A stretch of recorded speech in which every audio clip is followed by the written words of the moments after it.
Bonjour à tous et bienvenue à cette nouvelle édition de la revue de la presse camerounaise. Le périple de ce matin, nous le démarrons avec le quotidien Vert Émergence qui se propose de nous expliquer pourquoi l'audit annoncé fait controverse.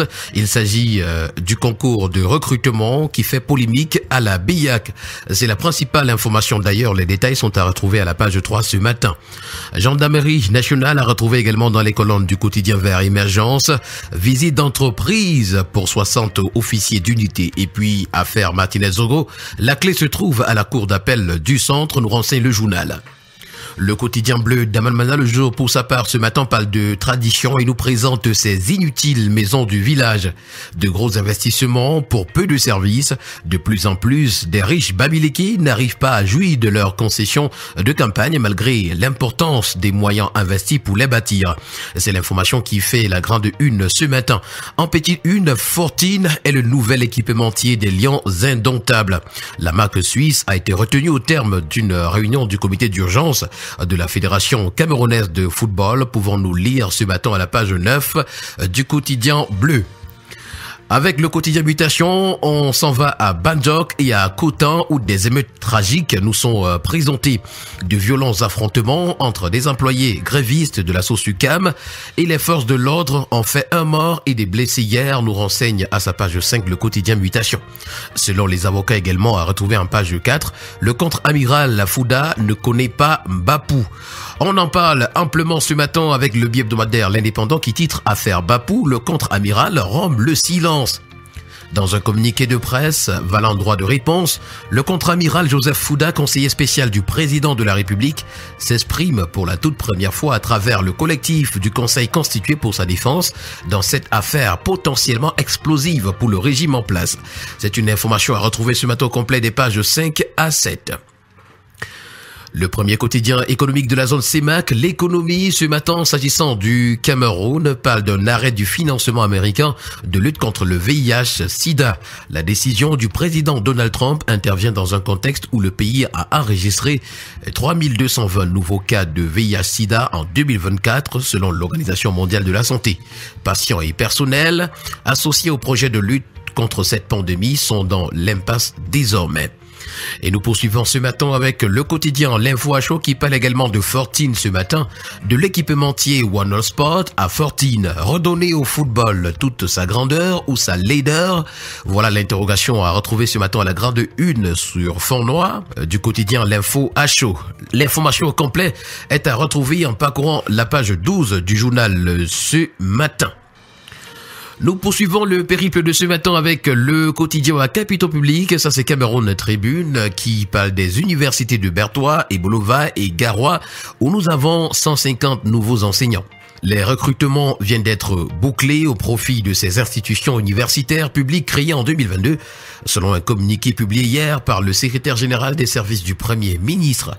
Il s'agit de la deuxième phase d'une opération instruite par le président de la République et dont l'objectif est d'améliorer la qualité des enseignements.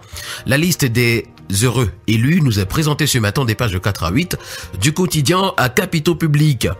Avec le tri-hebdomadaire La Voix des Jeunes ce matin, on parle également de ce recrutement dans les universités et c'est Chio Walter qui dénonce un tribalisme d'État.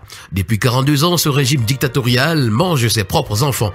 J'ai été recalé à 3 reprises simplement parce que je parle anglais. Je comprends pourquoi la crise anglophone persiste, s'insurge l'universitaire, dénonçant la corruption et le favoritisme dans le processus de recrutement des enseignants d'université. L'information ce matin est à retrouver au complet à la page 3 du tri-hebdomadaire La Voix des Jeunes.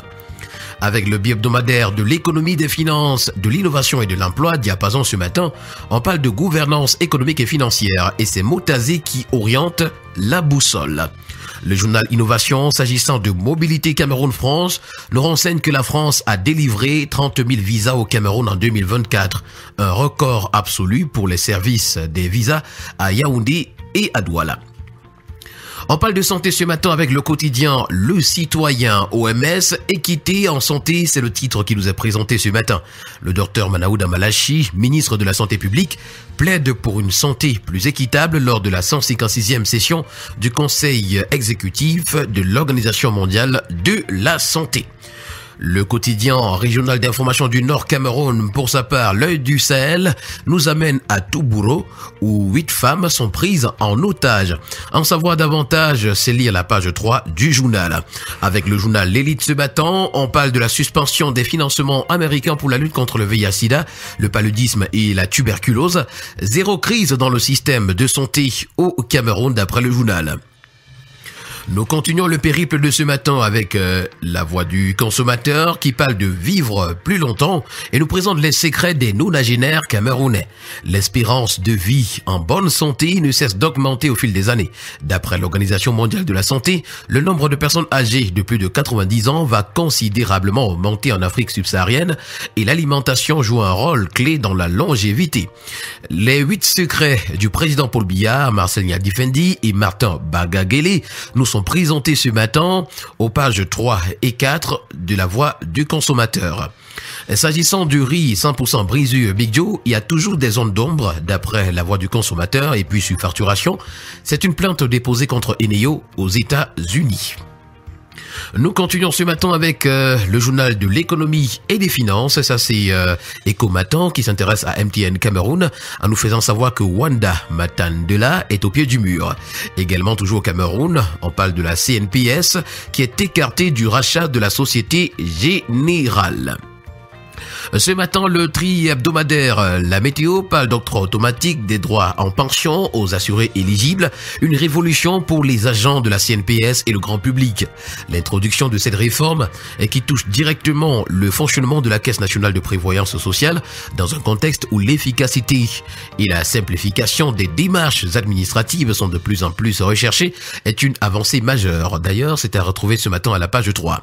Et nous allons terminer le périple de ce matin avec le quotidien Info-Matin qui s'intéresse à la semaine nationale du bilinguisme. Boniface Bayaola pour la vulgarisation du français et l'anglais dans les écoles. En lançant donc la 20e édition ce 3 février à Ebolova, le secrétaire d'État auprès du ministre des Enseignements secondaires, chargé de l'enseignement normal, a indiqué que cette orientation gouvernementale permet de renforcer l'unité nationale. Et voilà qui met en terme à cette sortie de la revue de la presse, édition de ce matin. Rendez-vous demain pour une nouvelle édition si Dieu le veut, car c'est lui le maître du temps et des circonstances. Agréable journée à tous.